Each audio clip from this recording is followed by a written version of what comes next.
राधा रमण हरि गोविंद जय जय राधा रमण हरि गोविंद जय जय। जय हो तुलसी महारानी की जय।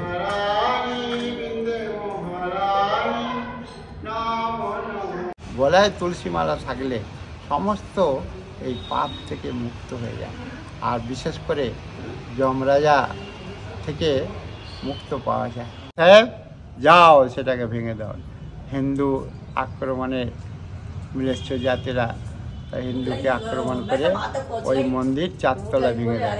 গোপীনাথ মদন মোহনকে বলে দিলেন, আমার নামে ব্রজভূমি, আমার নামে বৃন্দাবন, আমি বৃন্দাবন ছেড়ে যাব না, ব্রজভূমি ছেড়ে যাব না, তোমরা যেতে চলে যাও। দেখুন নিত্যানন্দ প্রভু আপনাকে ডাকছে, বুকে নিবে। দেখতে পাচ্ছেন নিত্যানন্দ টিলায় ওখানে বন জঙ্গলে পড়েছিল। সুরভি গাই এসে দুগ্ধ দিয়ে যেতেন নিঃসরণ করে, আর সেই দুগ্ধ পান করে গোবিন্দদেব 5000 বছর ছিলেন। হরি গোবিন্দ জয় জয় রাধা রমণ হরি গোবিন্দ জয় জয়। গোবিন্দ জয় জয় গোপাল জয় জয় গোবিন্দ জয় জয় গোপাল জয় জয়। গোবিন্দ জয় জয় গোপাল জয় জয় গোবিন্দ জয় জয় গোপাল জয় জয়। রাধা রমণ হরি গোবিন্দ জয় জয় রাধা রমণ হরি গোবিন্দ জয় জয়। রাধা দামোদর হরি গোবিন্দ জয় জয় রাধা দামোদর হরি গোবিন্দ জয় জয়। রাধা শ্যাম সুন্দর হরি গোবিন্দ জয় জয় রাধা সুন্দর হরি গোবিন্দ জয় জয়। রাধা গোকুলানন্দ হরি গোবিন্দ জয় জয় রাধা গোকুলানন্দ হরি জয় জয় জয় জয়। রাধা মদন মোহন হরি গোবিন্দ জয় জয় জয় জয়। রাধা রমণ হরি গোবিন্দ জয় জয়।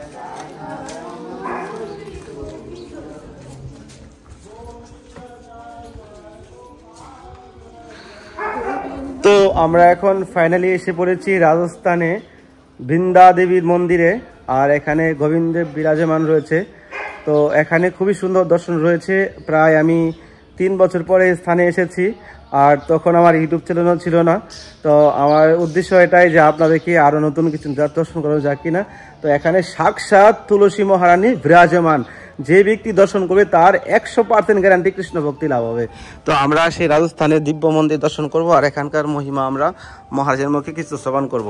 তো আপনারা ব্লগের সঙ্গে জুড়ে থাকেন আর ভগবানের অশেষ কৃপা লাভ করেন। দেখুন রাজস্থানে কত রোদ, এখানে মানে ঘর বাড়ি তো আছে কিন্তু গাছ নেই, দেখুন পুরো ফাঁকা, কোনো গাছগাছালি নেই সব। তো দুর্লভ দর্শন আপনারা করতে পারবেন। তো আমরা 84 কোষ যাত্রার মধ্যে এসেছি। তো আজকে অনেক দর্শন রয়েছে, তো আপনারা পার্ট বাই পার্ট ব্লগ পাবেন। জয় হো শ্রী রাধা।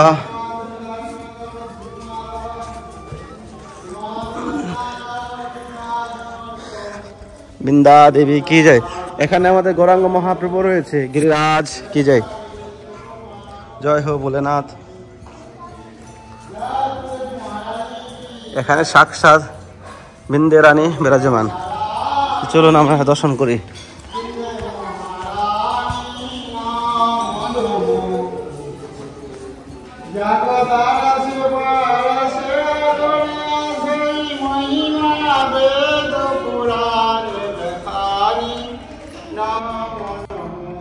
জয় হো তুলসী মহারানী কি জয়।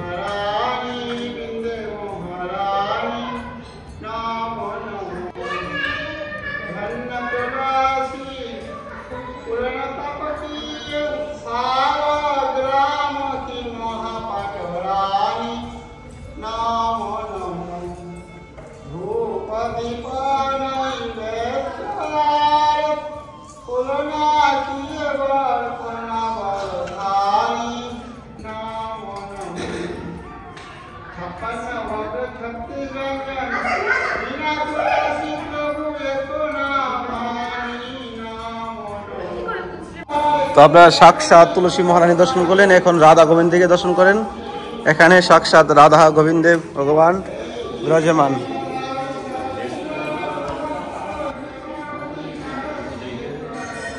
जय हो श्री राधा गोविंद भगवान की जय, राधा रानी की जय। तो আপনারা অতি দুর্লভ দর্শন করতে পারছেন এই মুহূর্তে ভগবান শ্রী রাধা গোবিন্দের ভগবানকে দর্শন করতে পারছেন। রাজস্থানে অবস্থিত সাক্ষাৎ এখানে ভগবান গোবিন্দের বিরাজমান। তো অতি দুর্লভ দর্শন, আপনাদের জীবন ধন্য হয়ে যাবে এই দর্শনের মাধ্যমে। जय हो श्री राधा गोविंद भगवान की जय। এখানে আমাদের গৌর নিতাই আর জগন্নাথ। জয় হো জগন্নাথ ভগবান কি জয়। দেখুন নিত্যানন্দ প্রভু আপনাকে ডাকছে, বুকে নিবে। দেখতে পাচ্ছেন নিত্যানন্দ প্রভু কিভাবে রয়েছে। গৌরাঙ্গ মহাপ্রভু কি জয়, নিতাই গৌর কি জয়, জগন্নাথ ভগবান কি জয়, হরি বল। তো প্রিয় ভক্তগণ, আপনারা অতি দুর্লভ দর্শন করতে পেরেছেন। জয় হো, জয় হো তুলসী মহারানী কি জয়, বৃন্দা দেবী কি জয়। রাধে রাধে। প্রিয় ভক্তগণ, এবার আপনারা মহারাজের মুখে লীলাকথা শ্রবণ করেন। আপনার জীবন বদলে যাবে মহারাজের মুখে লীলাকথা শ্রবণ করে। আর মহারাজ যে লীলা আপনাদেরকে শ্রবণ করা যাচ্ছে, আপনারা হয়তো অন্য কারো মুখে এরকম লীলা শ্রবণ করেননি। সবাইকে রাধে রাধে বলেন। দিব্যাদ বৃন্দারণ্য কল্পদ্রু মাধব শ্রীমদ রত্নাগার সিংহাসনস্থ শ্রীমদ রাধা ছিল গোবিন্দ দেব প্রেক্ষালী সেব্য মানুষ। এই গোবিন্দ দেব আমরা দর্শন করলাম বৃন্দাবনে যোগপীঠে, অষ্ট সখী সুবেষ্টিত, মধ্যখানে রাধাকৃষ্ণ। সেই যোগপীঠে গোবিন্দদেব ওখানে সাক্ষাৎ কৃষ্ণের ছেলে পদ্মরূম্নর ছেলে অনিরুদ্ধের ছেলে বজ্রনাথ। উনি যখন বৃন্দাবনে আসেন, তো চার দেব, চার মহাদেব, চার রানী প্রকট করেছিলেন, সাক্ষাৎ স্বয়ম্ভ বিগ্রহ প্রকট করেছিলেন। চার দেব হলো গোবিন্দদেব বৃন্দাবনে, হরিদেব হচ্ছে গোবর্ধনে, মথুরায় কেশবদেব, আর দাউজিতে বলদেব। চার দেব হলো, আর চার মহাদেব এই কাম্যবনে কামেশ্বর, বৃন্দাবনে গোপেশ্বর, গোবর্ধনে চকলেশ্বর, মথুরাতে ভূষেশ্বর। চার দেব হলো, আর চার রানী। এক রানী হচ্ছে বৃন্দা রানী, যেটা আমরা দর্শন করলাম গোবিন্দ মন্দিরে। আর তারপরে হলো যমুনা মহারানী, বৃন্দাবনে যমুনা মহারানী। আর রাধা রানী যেটা নন্দগ্রামে আছে, আর রাধা রানী, বৃন্দা রানী, যমুনা রানী, নন্দরানী, এই চার রানী। তো এই ঠাকুরগুলোকে প্রকট করেছিলেন সেই বজ্রনাথ। তো গোবিন্দদেব সেই বৃন্দাবনের যোগপীঠে কুমারটিলায় ওখানে বিরাজমান ছিলেন। তো গোবিন্দদেব সাক্ষাৎ বজ্রদেব যখন চলে গেলেন, 5000 বৎসর ওই গোমাটিলায় ওখানে বন জঙ্গলে পড়েছিল। সুরভি গাই এসে দুগ্ধ দিয়ে যেতেন নিঃসরণ করে, আর সেই দুগ্ধ পান করে গোবিন্দদেব 5000 বছর ছিলেন। 5000 বছর পরে যখন রূপ গোস্বামী পাদ চৈতন্য মহাপ্রভুর আদেশ অনুসারে রামকেলি গ্রাম থেকে যখন বৃন্দাবনে আসলেন, এই দামোদর মন্দিরে বৃন্দাবনের মধ্যে যখন ভজন করছেন, তো ওই গোবিন্দদেব রূপ গোস্বামী পাদকে স্বপ্ন দিলেন যে আমি এখানে আছি, আমার সেবার ব্যবস্থা করো। তো রূপ গোস্বামী পাদ গোবিন্দদেবকে জিজ্ঞাসা করলেন যে আপনি কোনখানে আছেন, তার লোকেশন যদি না বুঝতে পারি আমি কি করে বুঝব। তবে গোবিন্দদেব বলে দিলেন বৃন্দাবনে ওই জায়গাতে এই বৃক্ষলতা আছে, এই কুমারটিলা পর্বত আছে, সেইখানে বসে তুমি এক রাত্রি ভজন করো। আর সেই দেখবে রাত্রে, গভীর রাত্রে 2টো থেকে 3টে সকলে যখন নিদ্রা আলস্যতে শয়নে যায়, সেই গভীর রাত্রে সুরভি গাই দুধ নিঃসরণ করে উপর থেকে চলে যায়, আর সেই দুধের সুগন্ধ পাবে। আর সুরভি গাই যেখানে দুধ নিঃসরণ করছে সেইটাই তোমার লোকেশন, সেইটাই তোমার শিক্ষা পাবে। তখন রূপ গোস্বামী পাদ স্বপ্ন পেয়ে তখন তার পরের দিনে এসে উনি ওখানে ভজন করছেন। দেখছি যে আকাশ মা সেই রাত্রে, গভীর রাত্রে সুরভি গাই এসে দুধ নিঃসরণ করে চলে গেলেন। তখন বুঝতে পারলেন যে সাক্ষাৎ গোবিন্দদেব এখানেই আছেন। তখন ব্রজবাসীদেরকে নিয়ে সমস্ত সাধু সন্তকে নিয়ে খণ্ডন করতে করতে তোমার প্রায় 8-10 ফুট মাটি সব আবরণ ঢাকে গেছে। সেটা খণ্ডন করে রাধা গোবিন্দদেবকে প্রকট করলেন। প্রকট করার পরে কিভাবে সেবা চলবেন, সাক্ষাৎ বিশ্বকর্মা সমস্ত দেবতারা 33 কোটি দেবতারা ছদ্ররূপে, কেউ মহিলা বেশে, কেউ ব্রাহ্মণ বেশে, কেউ পুরোহিত বেশে, কেউ কর্মচারী বেশে, কেউ রন্ধনকারী বেশে ইত্যাদি নানান রূপ পরিবর্তন করে সব আসলেন। সেই গোবিন্দদেব সাক্ষাৎ বিশ্বকর্মা এক রাত্রে অপূর্ব 7তলা বিশ্ববিখ্যাত মন্দির রচনা করে গোবিন্দদেবকে ওখানে প্রতিষ্ঠিত করলেন। সহস্র সহস্র লক্ষ্মী সেব্যমানম গোবিন্দমাদি পুরুষম তম্মম ভজামি, সাক্ষাৎ ব্রহ্মা স্তব করেছেন। সেই যখন গোবিন্দদেব প্রকট হলেন, বেশ কিছুদিন ওখানে সেবার বিশেষ বৈভব শুরু হয়ে গেল। ওখান থেকে আগ্রার তাজমহল ছাড়িয়ে লাইটের কিরণ যেতেন। তো ঔরঙ্গজেব বলছে যে আমার এই রাজভবনে কোথা থেকে লাইটের কিরণ আসছে, এত সুন্দর শ্বেতবর্ণ উজ্জ্বল, অতএব যাও সেটাকে ভেঙে দাও। হিন্দু আক্রমণে ম্লেচ্ছ জাতিরা হিন্দুকে আক্রমণ করে ওই মন্দির 4 তলা ভেঙে দেয়। তো গোবিন্দ নিজের ভক্তদেরকে মারফতে এই তোমার রাজস্থানে যে রাজাদের দেশ, সমস্ত দেশকে যে রাজ্য করেছেন, জয় করেছেন, রাজস্থানে পর্বত অঞ্চলের দেশ, পর্বতে ভগবান উত্তরাঞ্চলে বলেন, রাজস্থানে বলেন, যে কোনো জায়গা বলেন, বেশিরভাগ ভগবান দেখবেন পর্বতের উপরে নির্ভয়ে নিরাপদে ওখানে বিচরণ করছেন। কারণ পর্বত হলেন, যদি ছোট বাচ্চাকে বাবা যদি শাসন করে, কোনো দুষ্ট যদি শাসন করে, তো তখন ওই ছোট বাচ্চা দৌড়ে যে মায়ের গলা জড়িয়ে ধরে, জেনে যায় যে আমি এবারে মায়ের কাছে এসে গেছি, নির্ভয়ে এসে গেছি। এই জন্য আবার মায়ের গলা জড়িয়ে থাকে, বক্ষস্থলে খাদ্যেরও অভাব হয় না, নির্ভয়ে থেকে যায়। তো সেই রকম এই ধরতী মাতার বক্ষস্থল হলো পর্বত। সেখানে ভগবান নির্ভয় মহৌষধি, যত সমস্ত মহৌষধি বলেন, সুন্দরতা জল বলেন, স্বচ্ছ নির্মলতা বলেন, সব এই পর্বতের উপরেই আছে।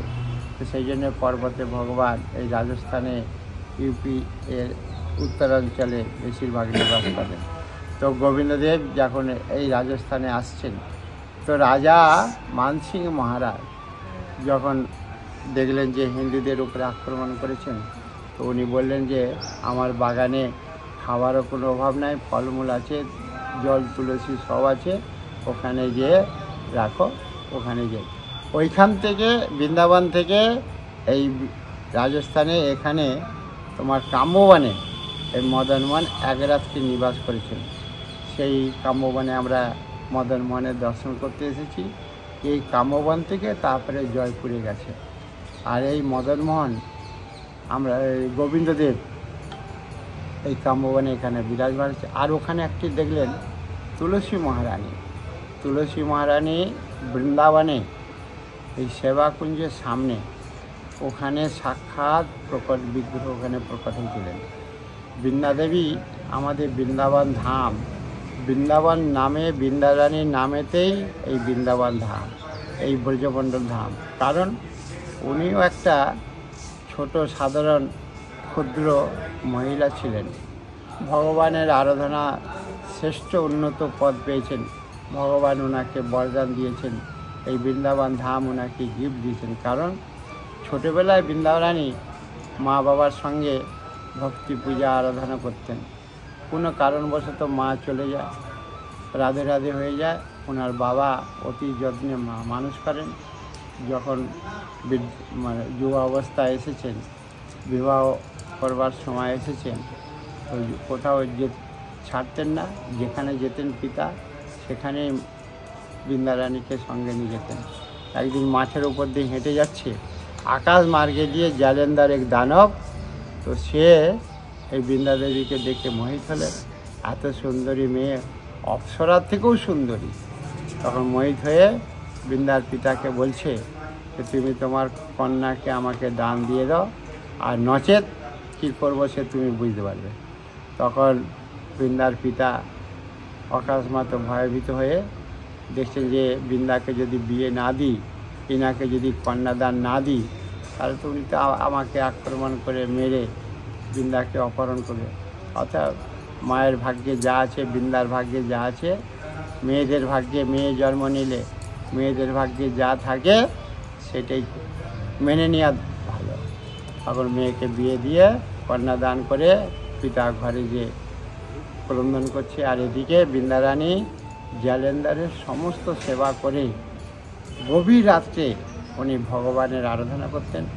সেই গভীর রাত্রে সাক্ষাৎ বৃন্দারানীকে ভগবান দর্শন দিয়ে ওনাকে বরদান দিলে যে যতক্ষণ পর্যন্ত তোমার সতীত্ব থাকবে, ক্যারেক্টার থাকবে, ততদিন তোমার এই শাঁখা সিঁদুর অমর হয়ে থাকবে, তোমার পতিকে কেউ মারতে পারবে না, তুমি সতী সাধ্বী স্ত্রী হয়ে থাকবে। এই কথাটা অনেক দিন গোপনে রেখেছিল। কারণ দানব হচ্ছে স্বামী, আর এই কথাটা যদি জানতে পারে তাহলে ওনার অনেক রকম অত্যাচার বেড়ে যাবে। যার জন্য বেশ কিছুদিন গোপন রাখার ফলে, আর মায়েদের পেটে মেয়েদের পেটে যুধিষ্ঠির মহারাজের অভিশাপ আছে, পেটে কোনোদিনও কথা থাকবে না, একদিন ওপেন হয়েই যাবে, বেরিয়ে যাবে। তো ভালোবাসা পেয়ে, জালেন্দারের ভালোবাসা পেয়ে তো বৃন্দার মুখ থেকে একদিন বেরিয়েই গেল কি, যে আমাকে এইরকম কোনো দেবতা বরদান দিয়েছে, আমার সতীত্ব যতক্ষণ ঠিক থাকবে তোমাকে কেউ মারতে পারবে না। যখন এই কথাটা জালেন্দার জানতে পারল, তিনি এই শক্তির প্রভাবে অধর্ম করে সারা বিশ্ব চক্রবর্তী সম্রাট হয়ে গেল, যে আমাকে যে এখন কেউ মারতেই পারবে না। আর বৃন্দারানীকে ঘরের মধ্যে সেফটি রেখে, কার্পুর লাগিয়ে, চৌকিদার রেখে ও অধর্ম করে বিশ্ব বিজয়ী চক্রবর্তী সম্রাট হওয়ার পরে তারপরে এক জায়গায় পার্বতী তপস্যা করছে। এখন পার্বতীকে দেখে মোহিত হয়ে বলছে আমি তোমাকে বিবাহ করব।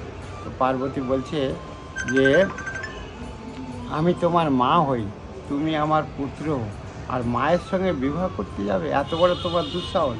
কিছুতেই মানছে না।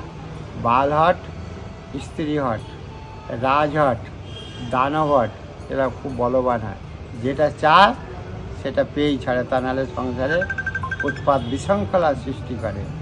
তখন যখন জোর জবরদস্তি করে পার্বতীর সঙ্গে বিবাহ করতে যাচ্ছে, তখন পার্বতী নিজের পতিদেবকে ডাকছে যে আমাকে বাঁচাও, আমার ধর্ম রক্ষা করো।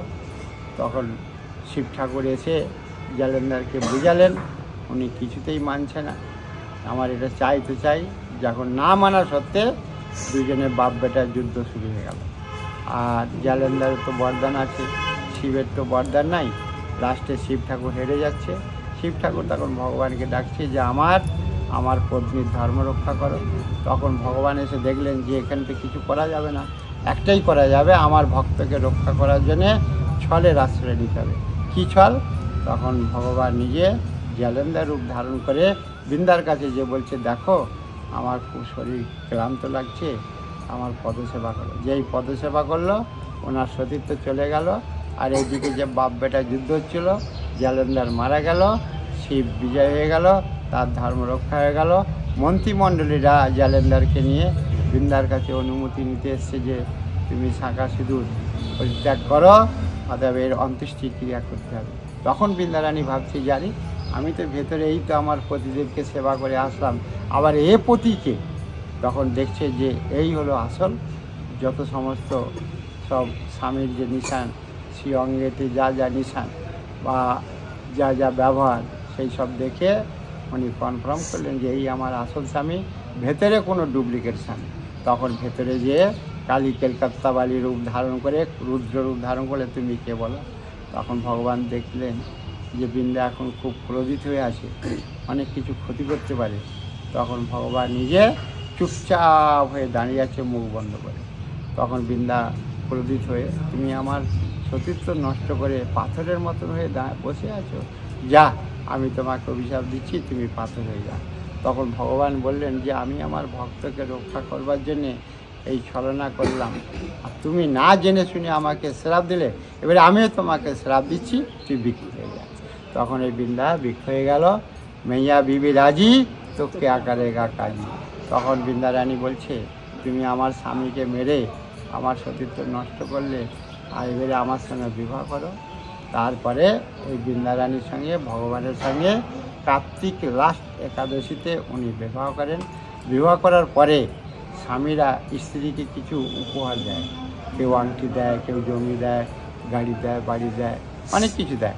সেই জন্য ভগবান এই বৃন্দা রানীকে উপহার দিল কি, সারা বৃন্দাবন ধাম তোমার নামে রেজিস্ট্রি। আর ওই মোদির বর্তমান যেরকম মোদি প্রধানমন্ত্রী রাজত্ব চালাচ্ছে, ভারত চালাচ্ছে, এই বৃন্দাবনকে চালাবার একমাত্র উত্তরদায়িত্ব সমস্ত সেবা রাধাকৃষ্ণের যত সেবাস্তা পূর্ণ মন্ত্রিত্ব পদ বলেন বা সেবা অধিকারী বলেন, সমস্ত শক্তি ভগবান সঞ্চার করলেন। এমনকি সকলের গুরু, যেরকম শিব ঠাকুরের গুরুকে অনন্তদেব বলা আছে, অনন্তদেব অনন্ত কথা উপদেশে, আর আমাদের আসল গুরুকে এই বৃন্দা রানী।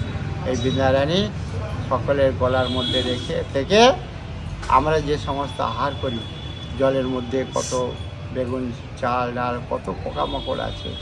একটা হাতি যখন পিঁমড়েকে ভয় করে, জমের মতন ভয় করে, ওই পিঁমড়ে যখন সুরের মধ্যে ঢুকে তাকে প্রাণ শেষ করতে পারে, আর ওই ছোটো মোটো পোকামাকড় আমাদের প্রাণ শেষ করতে পারে।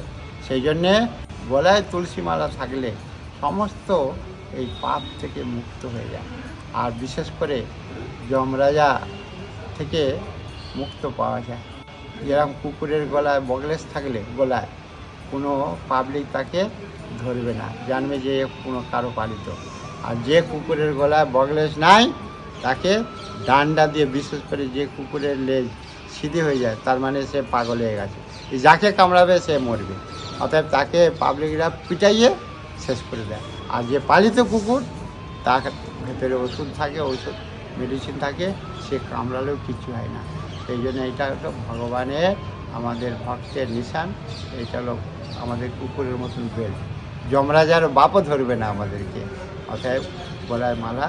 আর দ্বিতীয় কথা, আরও এত শক্তি দিয়েছে, যেমন কৃষ্ণ যখন বাঁশি বাজায় তখন সমস্ত গোপীরা উন্মত্ত হয়ে পাগলিনী হয়ে দৌড়ে আসে। তখন কৃষ্ণকে দর্শন করে অঝর নয়নে কাঁদছে, সখী হে সুধাময় সে রূপ মাধুরী, দেখিলে নয়ন হয় অচেতন ঝরে প্রেমময় বাড়ি। সেই কৃষ্ণের রূপ দর্শন করে যখন গোপীদের মনের অভিলাষা হচ্ছে যে কি কৃষ্ণ এত সুন্দর নটবর, আর আমরা ভূতনি চেহারা, আমাদেরকে কি ভগবান গ্রহণ করবে? লোকে যদি বিয়ে করতে যায়, বউ যদি এরকম ভূতনি একটা পেটিকোট একটা উত্তরী পরে যদি থাকে, সে কি আর বিয়ে করবে? তখন লগ্নাবস্থা হয়ে গেলে মায়েরা কাঁদে। এখন গোপীরা কাঁদছে এই জন্যে কৃষ্ণ এত সুন্দর, আর আমরা এরকম ভূতনি। হ্যাঁ ঠিক ঠিক, তো আমরা এত সুন্দরী না। তখন গোপীরা অভিলাষা করে যে আমরা এই 16 শৃঙ্গার উপযুক্ত হয়ে ভগবানকে দর্শন করব। তখন ওই সমস্ত বৃন্দারানী তাকে শক্তি প্রদান করে, রত্নকুণ্ড থেকে, কল্পবৃক্ষ থেকে সমস্ত প্রচার শক্তি সঞ্চার করে 16 শৃঙ্গার করে কৃষ্ণের সঙ্গে রাজ করে। সেই বৃন্দাদেবী বৃন্দাবন থেকে এই কাম্যবনে নন্দগ্রামে এক রাত্রি চোখের জলে কেঁদে কেঁদে কুণ্ড করলেন।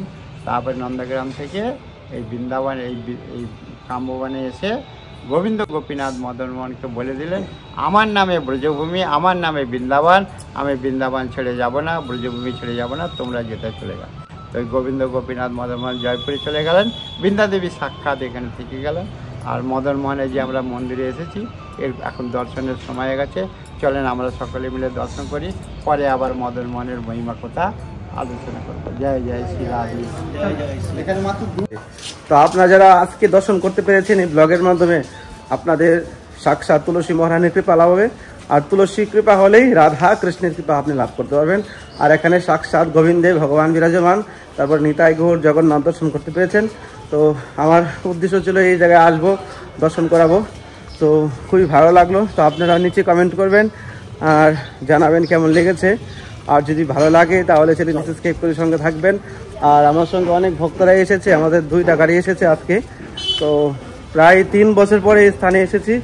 তো খুবই ভালো লাগলো। তো বিরাজমান যদি আপনারা বৃন্দাবন 84 কোষ যাত্রা করতে চান তাহলে স্ক্রিনে দেওয়া নাম্বারে কন্ট্যাক্ট করবেন। আমাদের 8 দিনের ট্যুর হয়, কমসে কম 7 থেকে 8 জন লোক যদি আপনারা হন তো যে কোনো সময় আপনারা পরিক্রমা করতে পারবেন। আর পরিক্রমা করার আগে আমাকে জানাতে হবে কখন আসছেন, কবে আসছেন, কিভাবে আসছেন, আর কীরকম আপনাদের ফেসিলিটি চাই, কীরকম কী থাকবেন, তার উপরে ডিপেন্ড করে খরচাটা, ঠিক আছে। তো আপনারা 84 কোষ যাত্রা করেন। এই ব্রজ 84 কোষের মধ্যে সমস্ত তীর্থ বিরাজমান। এই ব্রজের 84 কোষ যাত্রা করলে আপনি মনুষ্যজন্ম সার্থক হয়ে যাবে। এই 84 কোষ যাত্রা বৃন্দাবন 84 কোষ পরিক্রমা করে যেজন 84 লক্ষ জনি হইতে মুক্তি পায় সেজন সরাদায় পায় রাধা কৃষ্ণের প্রেম। তো সবাইকে ধন্যবাদ, এখানে ভিডিওটা শেষ করছি। রাধে রাধে, হরে কৃষ্ণ।